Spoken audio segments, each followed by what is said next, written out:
Hey everyone, welcome back to Corporate Decoder, the place where we take complex corporate filings and turn them into plain English. Today we're diving into a filing from KKR FS Income Trust Select. And let me tell you, this one's got a little surprise tucked away. Get ready. Because we're about to decode a dividend announcement that might just make you rethink your income strategy. Alright, let's get straight to it. KKR FS Income Trust Select is releasing some important information.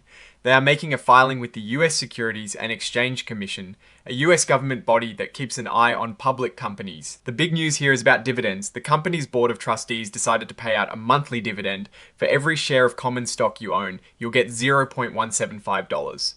This dividend is planned to be paid out around the 27th of March of 2026. To get this payment, you need to be a shareholder by the end of the 27th of February 2026. Think of it like this. If they owe you money for owning their stock, you have to be on their official list by that specific date to get a piece of the pie. Now, here is an interesting part of this dividend story. You usually get dividends as cash, right? Well, KKR FS Income Trust Select gives you a choice. You can receive your dividend payout either as actual cash, or you can choose to get more shares of the company's stock instead. This is part of something called a distribution reinvestment plan. It is basically a way for the company to encourage investors to keep their money tied up in the company by automatically buying more stock with their dividend payments. It is a common strategy for income-focused funds, allowing for compounding growth if the stock performs well. The filing also tells us that KKR FS Income Trust Select is considered an emerging growth company. This is a label given to newer companies that meet certain criteria. It basically means they might get a little bit of a break on some of the reporting rules compared to older, more established companies. It is a way to ease their regulatory burden as they grow. Looking at the signature section, we see the name KKR FS Income Trust. Select again, confirming who is officially signing off on this report. And who is giving the official nod? It is Stephen Sifford, who holds the position of General Counsel and Secretary for the company. This indicates he is a key legal officer approving these disclosures. Now, let's put on our investor hats and think about what this all means for KKR FS Income Trust Select. The core of this report is a dividend declaration. This is really important for anyone looking for regular income from their investments.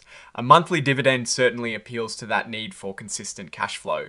The fact that they offer a reinvestment option suggests they want to retain investors and encourage them to build their stake over time, betting on future growth to make those additional shares valuable. Being an emerging growth company is a double-edged sword. On the one hand, it means less regulatory oversight, which can streamline operations. On the other, it might also signal that the company is still building its track record and might not have the same stability or predictability of a more mature company. For a dividend-paying trust, stability is generally what income investors crave. The specific dividend amount, $0.175 per S-share, isn't earth-shattering in isolation. But when you multiply that by the number of shares you own, and then by 12 months, you get a clearer picture of the annual income potential. The key to making this attractive is the consistency and the reliability of these payments. If KKR FS Income Trust Select can maintain or grow this dividend over time, it will likely attract investors seeking stability. A notable risk here would be if the company's underlying investments falter, dividends are paid out of earnings or, in some cases, from the company's capital. If the income generated by the trust's assets decreases, they might be forced to reduce the dividend, which would be a big blow to income-focused investors. The company's strategy to encourage reinvestment is a good sign of confidence. But it is crucial to see if the underlying assets supporting these dividends are performing well. Without those solid financials behind the dividend, a regular payout can become unsustainable.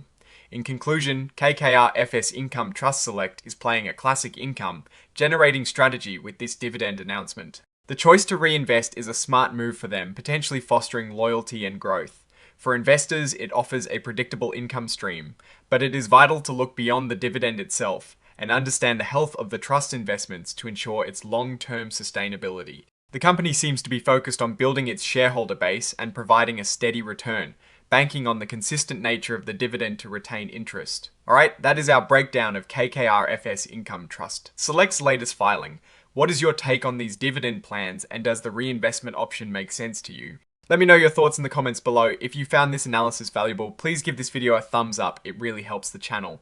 And if you want more straightforward breakdowns of these corporate documents, make sure you subscribe. Don't forget to join us on Discord. The link is in the description below for even more insights and discussions. Thanks for watching, and I'll see you in the next episode of Corporate Decoder.